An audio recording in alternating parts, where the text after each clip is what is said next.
כל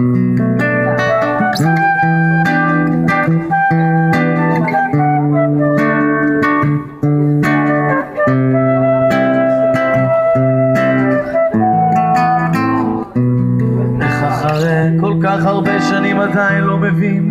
כיכר 11 אני מאמין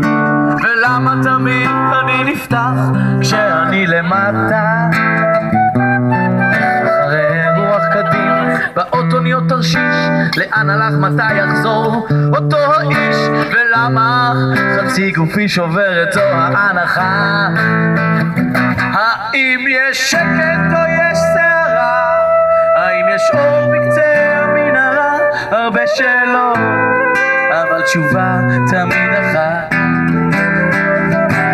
אם השמיים שלבים כמו המים האם עכשיו זה נקרא בינתיים הרבה שאלות אבל תשובה תמיד אחת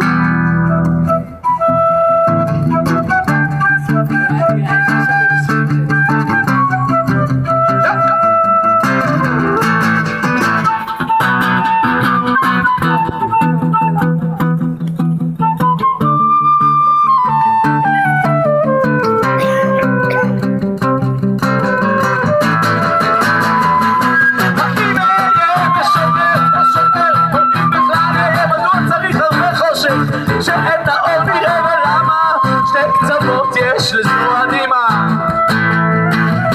הרבה ניחושים ושאלות קשות ולמה שקשה לזה אני קורא צרות ושכשחושבים על זה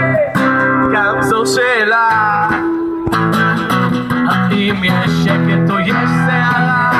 האם יש אור בקצה המנהרה הרבה שאלות אבל תשובה תמיד אחת